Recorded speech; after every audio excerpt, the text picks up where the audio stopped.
Back in October of 1995, I came back from the cash and carry with 2 crates of peaches in the trunk of my Buick and found the front doors of my diner chained shut from the outside. Somebody had stapled a red county notice across the glass, big enough for every truck driver on Route 16 to see, saying Rourke's Corner had been declared unsafe for public use. I knew it was a lie before I even read the whole thing because the county inspector, whose name was stamped at the bottom, had been dead for 3 years. My name is Eleanor Rourke, though most people around Briar Hollow called me Nell, and in 1995 I was 53 years old, widowed, tired in the bones, and stubborn enough to argue with a thunderstorm if it looked like it was headed for my roof. I had owned that diner since my husband Eddie and I bought it in 1971, back when the booths were orange vinyl, the coffee cost 35 cents, and men still came in wearing hats they took off before sitting down.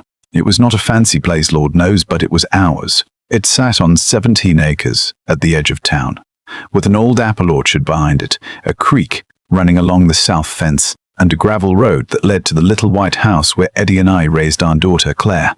Eddie had been gone 6 years by then, taken by a heart attack on a Sunday morning while he was trying to fix the kitchen radio.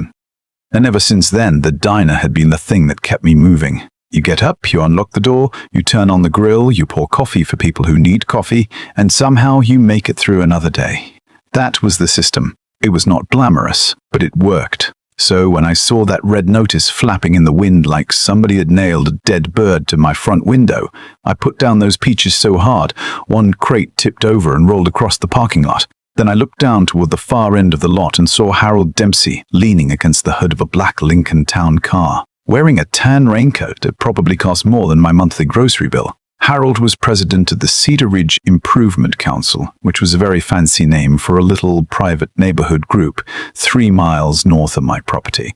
He liked to call himself a community leader. Most people called him Harold when he was around, and something less polite when he was not. He had the kind of smile that never seemed to reach the rest of his face, like he had practiced looking friendly in a mirror and gotten bored halfway through. He pushed away from that Lincoln slowly, checked his watch and said, "Morning, Nell. Shame about the closure." I stood there with peach juice on my hands and said, "Funny thing, Harold. I was just thinking the same thing about your funeral." He laughed, though he did not enjoy it. "You always did have a little bite to you, and you always did show up wherever nobody invited you." He glanced at the notice, then back at me. "The county is concerned about drainage issues. Safety matters. You understand that." I walked closer and tapped the bottom of the paper with one finger. "The man who signed this has been in the ground since 1992. For just a second, barely long enough for a sparrow to flap its wings, Harold's eyes changed. Not much, just enough. Then he folded his hands in front of him and gave me that same smooth little smile. "Paperwork gets reused. You know how county offices are." "No, Harold. I know how county offices are. They do not usually raise the dead to sign building notices." He sighed like I was making his morning difficult, which I suppose I was. "There is a solution. The Cedar Ridge Council has been working with some people who can help bring this property into compliance. Temporary utility access, drainage improvements, a new roadway. You would not have to fight this alone." I looked over his shoulder at the orange survey stakes somebody had planted along the edge of my pasture. They had not been there the day before. "Your council does not own this property." "Not yet," he said. That was the first time he said it, and I remember it because something cold moved through me when he did. Not fear exactly. Not at first. More like the feeling you get when you hear a strange noise in your house after midnight and you suddenly understand that being alone is not the same thing as being safe. Harold took a white envelope from inside his raincoat and held it out to me. "A temporary access agreement. Sign it. Let us help with the repairs. And this can all go away by Monday." I did not take the envelope. "What happens if I do not sign it?" He looked past me at the diner, at the faded blue awning Eddie had put up himself, at the old hand-painted sign that said Rourke's Corner, breakfast all day. "Then I suppose the county will have to keep looking into the condition of the property." "The county?" I said, "or you?" He smiled again, smaller this time. "Try not to make this personal, Nell." Then he got into that black Lincoln, closed the door and rolled away so quietly I could hear the rain ticking on the diner windows after he was gone. I stood there a long time with that red notice staring back at me. The front doors were chained, but I still had the back kitchen key, so I walked around through the alley, unlocked the back entrance, and went inside. The place smelled like old coffee, bleach, and damp carpet. It smelled like home. I checked the kitchen first, then the dining room, then my office near the storeroom. That was where I found the second thing that told me this was bigger than some crooked notice. My desk drawers had been opened. Not smashed, not wrecked, just opened carefully and put back almost the way they were.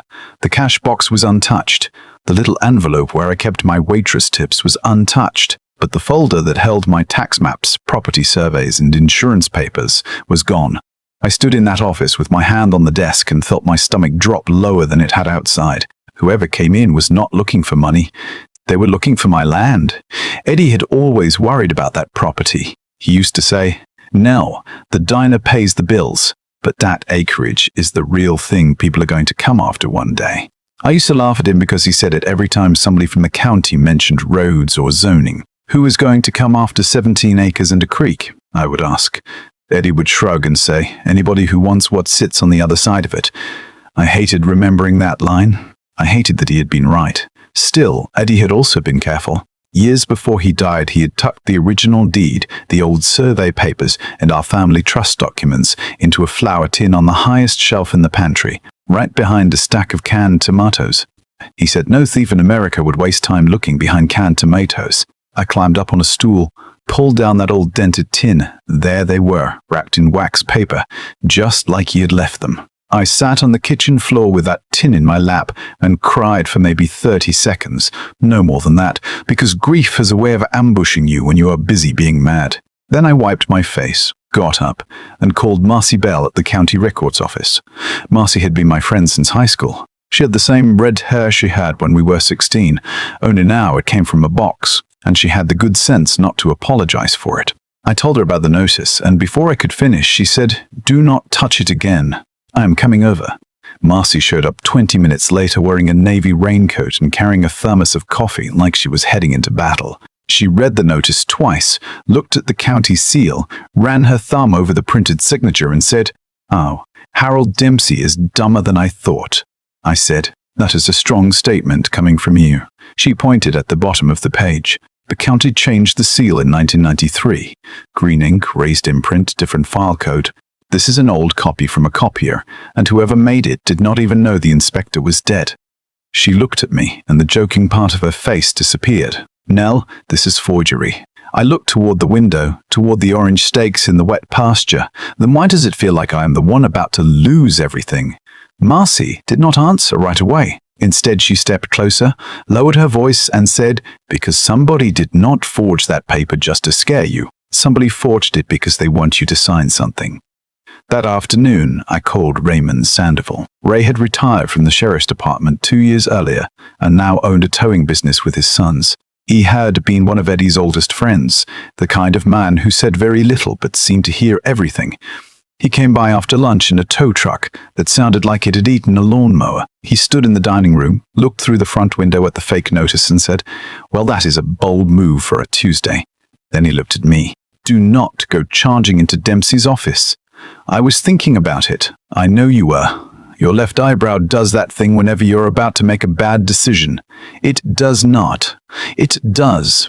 You looked like a woman about to throw a pie at the mayor. I folded my arms. I have thrown a pie at worse people. Ray smiled a little. That is why I'm telling you not to. He told me to keep every letter, every note, every invoice, every phone message. He told me not to tear up the red notice, not to call Harold, not to sign anything, and not to stay at the diner alone after dark for a few days. I nodded along, mostly because he was right, and I hated that he was right. By the next morning, the diner had reopened. The county had sent a real inspector out after Marcy made a few calls, and the man looked around my basement, checked the wiring, tested the water, and told me the place was fine. Even bought a slice of pie before he left, which I took as an official government endorsement. But the red notice had done its job. People came in whispering. Truckers asked if I was closing. One woman from church asked whether the creek had flooded my basement. Another asked if I had heard that the property had toxic soil. I told her I had not heard that because it was nonsense, and she said, "Well, I am sure Harold would not say it if it was not true." That was when I realized what made men like Harold dangerous. They did not need everybody to believe them. They only needed enough people to repeat them. 2 days later, a young woman named Tara Vicks came into the diner around closing time. I knew Tara a little. She was 23, maybe 24, worked part-time in the Cedar Ridge Council office, had a tired face and a toddler she sometimes brought in for pancakes on Saturdays. She sat in the last booth with both hands around a cup of coffee and did not touch it. Finally she said, "Mrs. Popple, Raw, I need to tell you something, but you cannot say I told you." I said, "Tara, honey, I cannot promise anything until I know what you are about to tell me." She looked toward the front windows, then back at me. "Mr. Dempsey told me to post that notice on your door. He said it was a county safety order." "Did you know it was fake?" "No, not then." Her eyes filled up, and she wiped them with the back of her hand. "I found out later because I saw him making copies in the office. He said it was not fake, just early."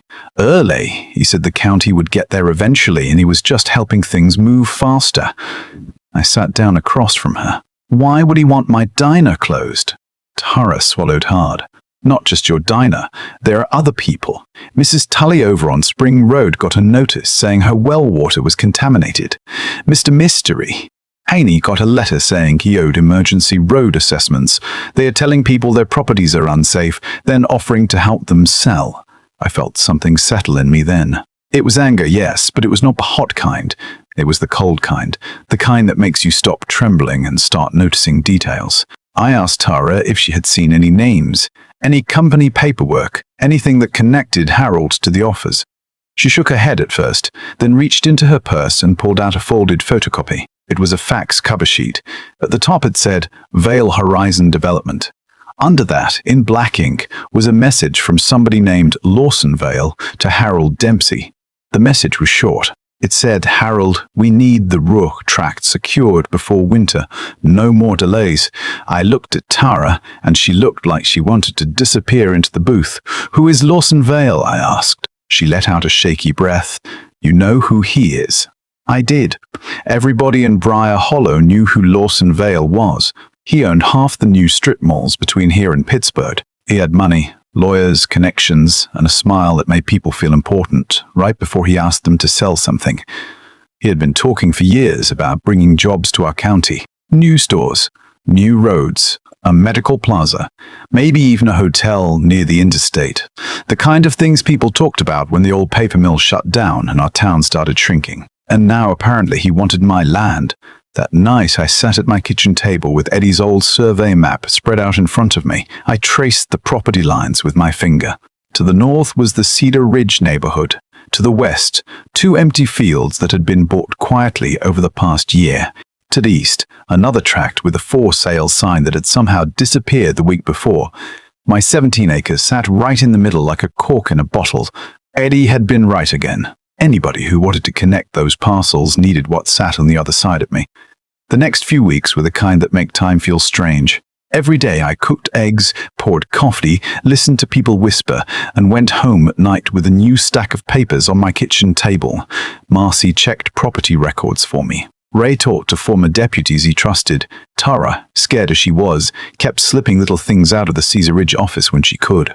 A photocopied invoice, a handwritten list of property owners, a note with the words, "Priority acquisition" beside 5 names, including mine. We learned that Harold had been sending bogus assessment notices to elderly homeowners telling them they owed thousands for drainage repairs, septic inspections, or emergency road maintenance. When they panicked, he offered to put them in touch with a buyer who could take the problem off their hands.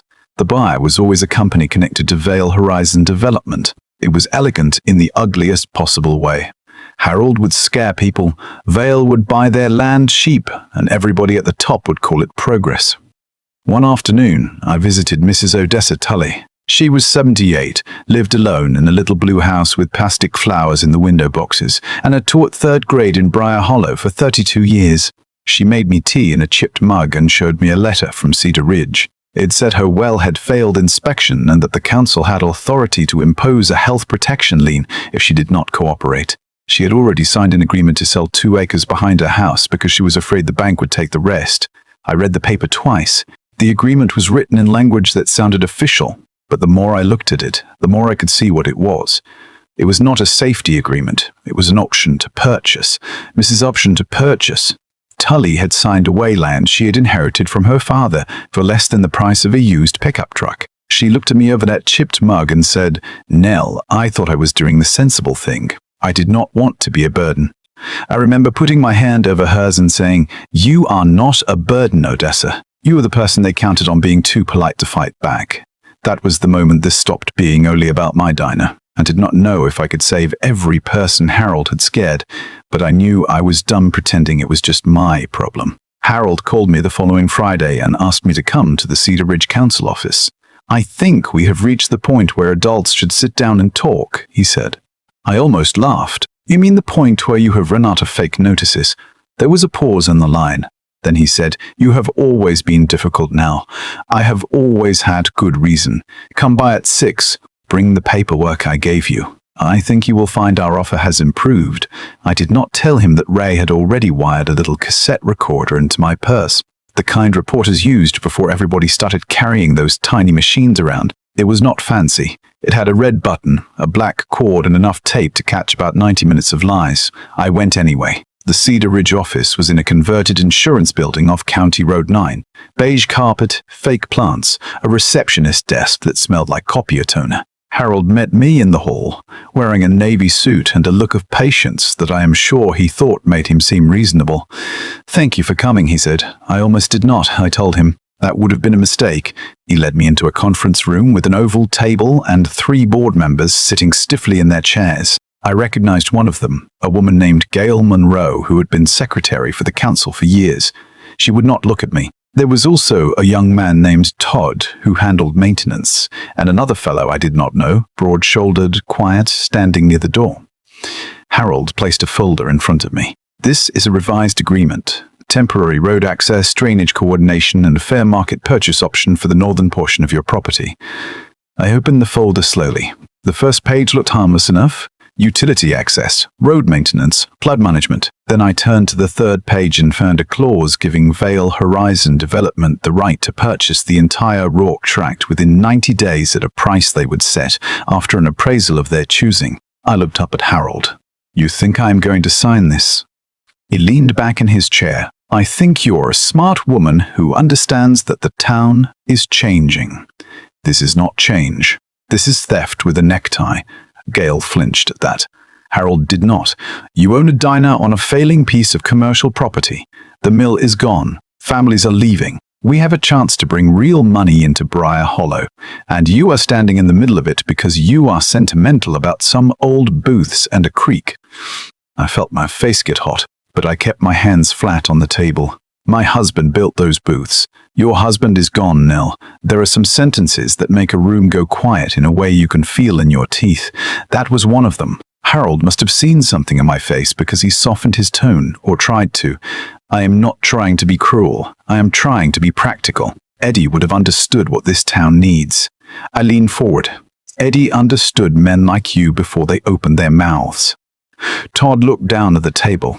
Gail's fingers tightened around her pen. Harold took a slow breath. "Let me be clear. If you refuse to cooperate, the county will keep looking at your property. Health inspections, water inspections, fire inspections. You could be closed for months, maybe longer." I said, "You mean your friends will keep looking?" He smiled without warmth. "Call it whatever makes you feel better." I looked down at the contract again, then back up at him. "You know what your problem is, Harold." He raised his eyebrows.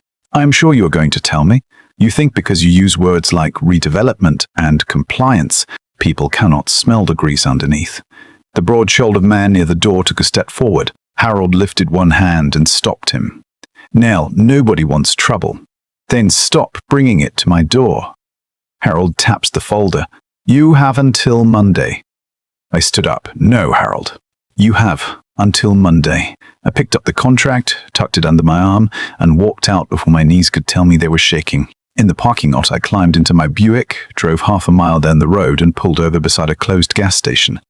My hands were trembling so badly I could barely rewind the tape. But when I heard Harold's voice through that little recorder, when I heard him say health inspections, fire inspections, months, maybe longer, I knew we had him. Or at least I knew we had part of him. Ray listened to the tape in the back room of the diner the next morning. Marcy sat beside him with a legal pad, writing down every word. When it ended, Ray looked at me and said, "That is coercion. It is not enough by itself to put Vale in handcuffs, but it is enough to get people asking the right questions. Marcy added, and I found something else. She spread copies of county records across the counter. The Cedar Ridge Council had collected more than $200,000 in what it called emergency improvement assessments over the previous 18 months. Most of the money had been paid to a company called HOLOWorks Maintenance. HOLOWorks did not have an office, did not have employees, and did not have a phone number that worked. But it did have a bank account, and that bank account had transferred money to a consulting firm owned by Harold Dempsey's brother-in-law. So he is skimming from people while scaring them into selling, I said. Marcy nodded. And one more thing. The council minutes that approved all this, they are signed by Gail Monroe. But there are no meeting notices, no attendance records, no votes, just signatures. That was when Tara came through the back door carrying a paper grocery bag. She looked pale. I should not have this, she said, but I think you need to see it.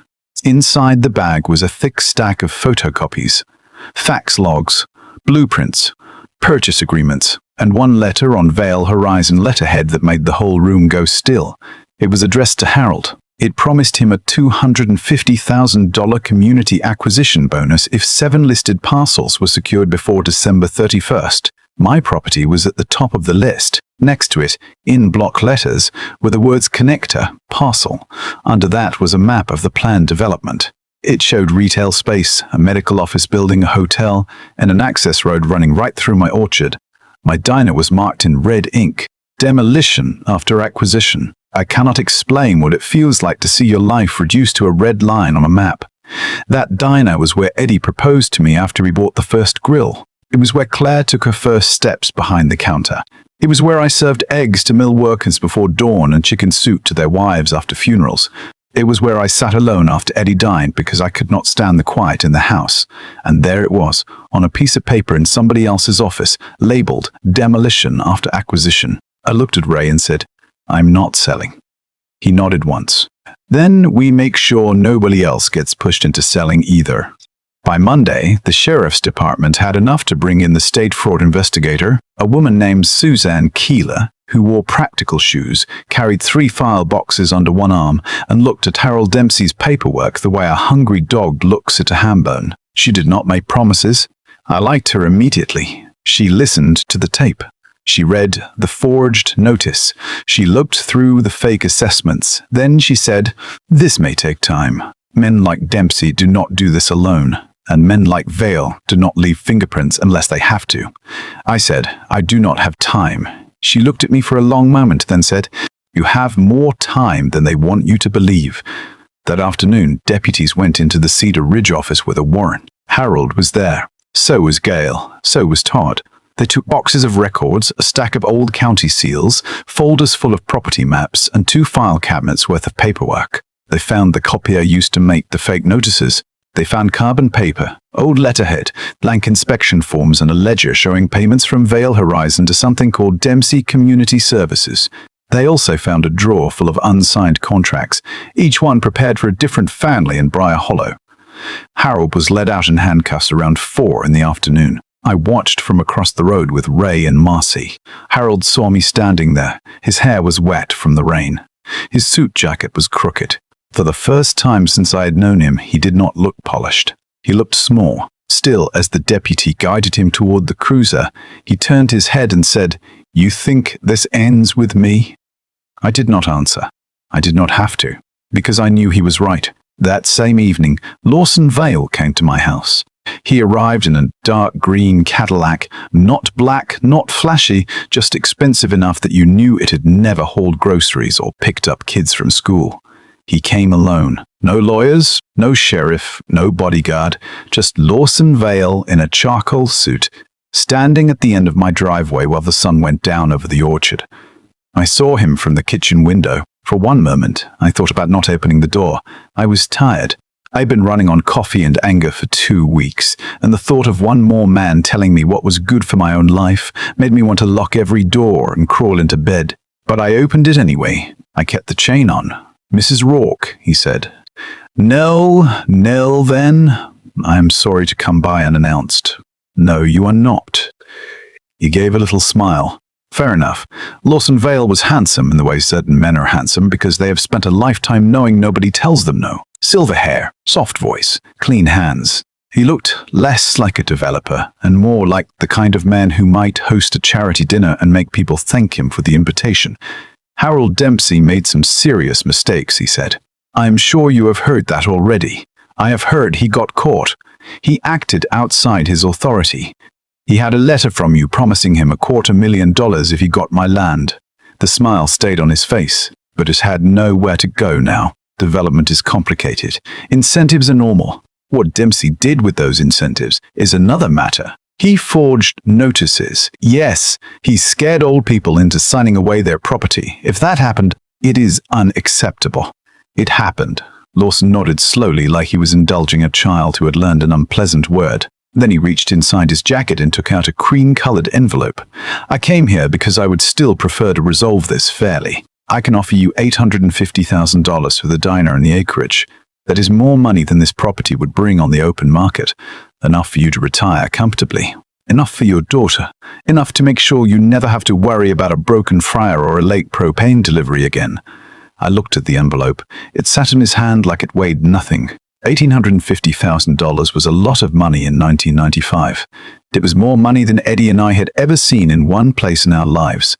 For a few seconds, I thought about Claire. I thought about her little apartment in Louisville, her 2 boys, her husband who was always working overtime. I thought about being able to pay off every bill, fix the roof, travel somewhere warm in February, maybe sleep past 5 in the morning for the first time in 30 years.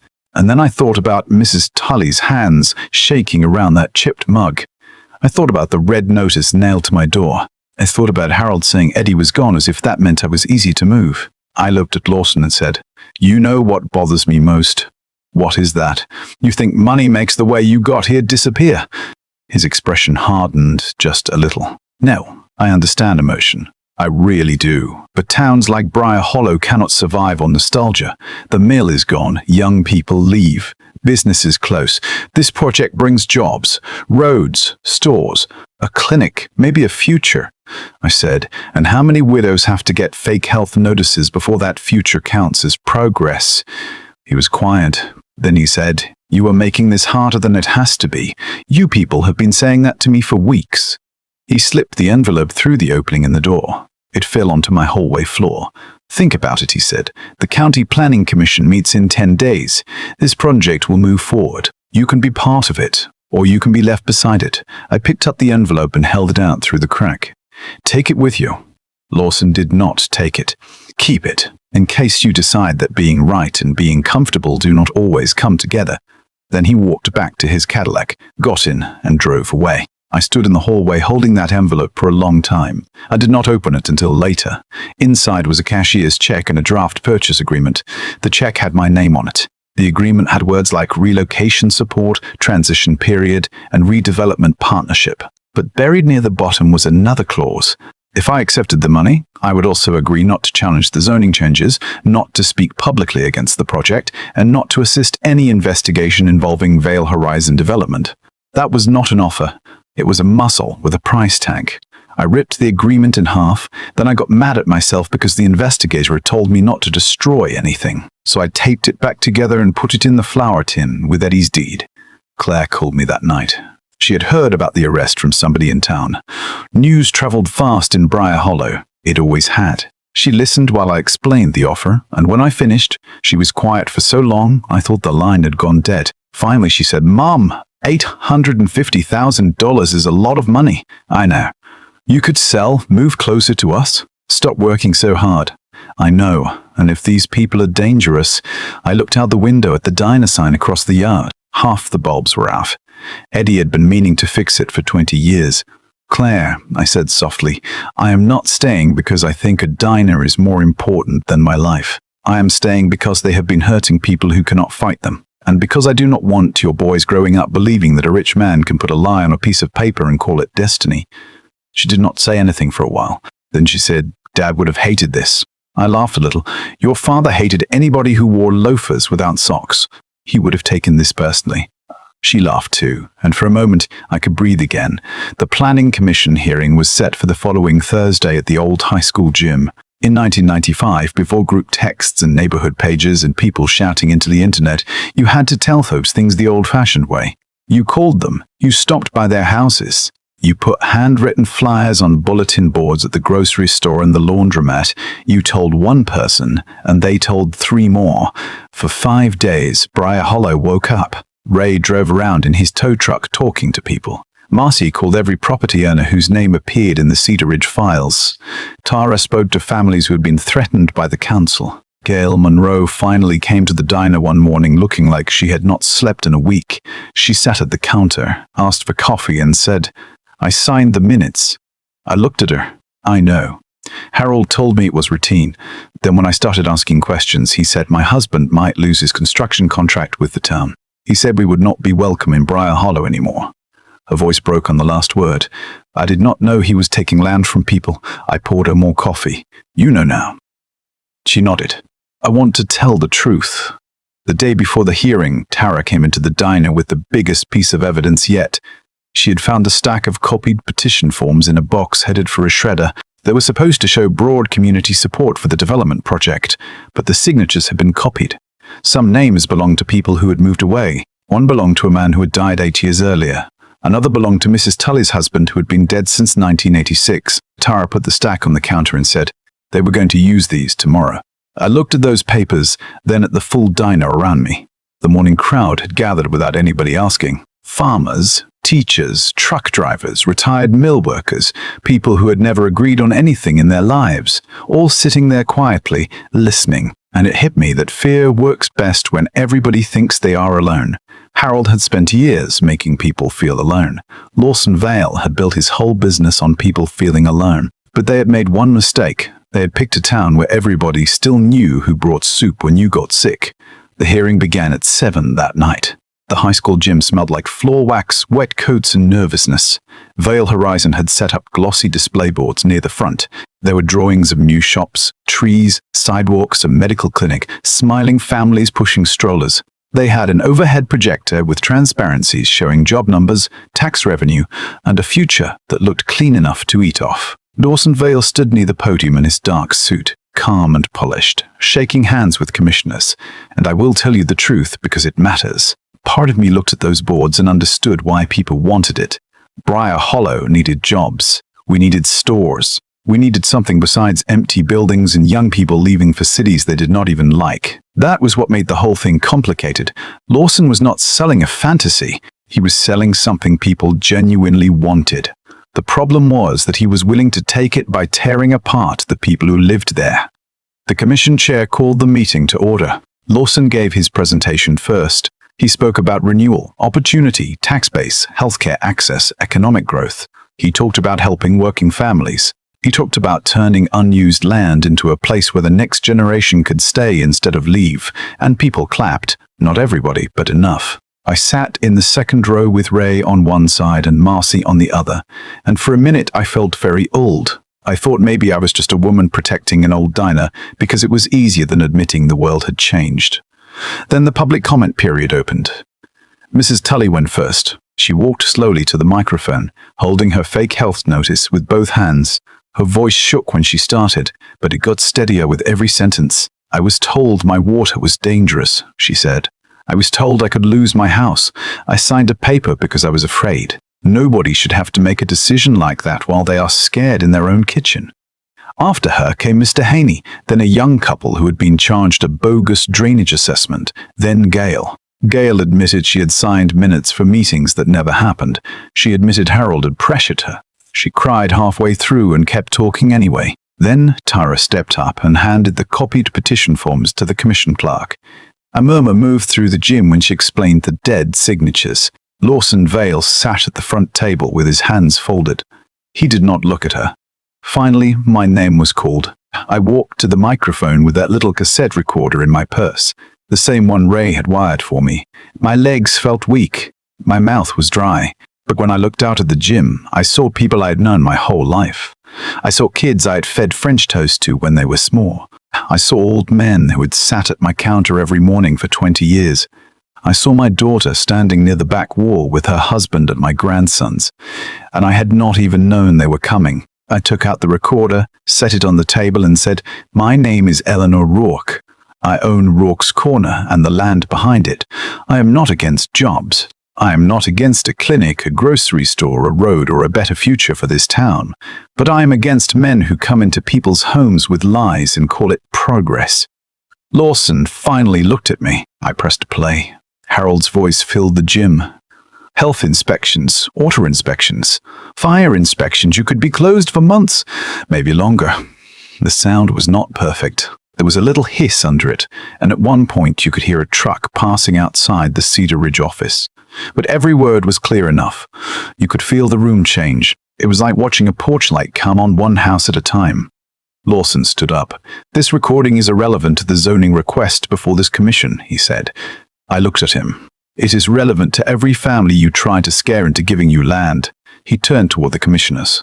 "Mr. Dempsey acted on his own. My company cannot be held responsible for every inappropriate statement made by a local consultant." Marcy stood up then, carrying a folder thick enough to break a window. "Maybe not," she said, "but you can be held responsible for paying him a bonus to secure those properties." The gym got quiet again. She walked to the table, handed the letter to the commission chair, then handed copies to the county attorney and the state investigator. Suzanne Keeler had been sitting in the back row the whole time. She stood, took the papers, and looked at Lawson Vale with the kind of expression that makes even confident men remember they have bones. Then Tara added the forged petition forms. Gail added the fake meeting minutes. Mrs. Tully added her false health notice. The county clerk added proof that the red closure notice at my diner had been copied from outdated letterhead and stamped with a seal the county had not used in 2 years. Lawson's attorney stood up and began talking very fast about process and allegations and the need for caution. But the room had already changed. You could feel it. People were no longer whispering to one another. They were looking at Lawson directly. He looked around the gym, and for the first time he seemed to understand something Harold never did. These were not parcels. They were people. The commission chair called for a recess. Lawson gathered his papers and started toward the side door. That was when Suzanne Keeler stepped into his path. She did not raise her voice. She did not need to. She said, "Mr. Vale, the state has questions regarding your acquisition practices, your payments to Cedar Ridge, and these forged petition forms. I would strongly recommend that you do not leave the county tonight." Lawson looked at her, then at me. His face was calm, but the smile was gone. "You people have no idea what you are costing yourselves," he said. I held his gaze and said, "No, Mr. Vale. We finally know what you were trying to cost us." He stood there for one more second, maybe 2, then turned away. The zoning request was suspended that night, not approved, not denied, just frozen while the investigation moved forward. And let me tell you, there was no neat ending the next morning.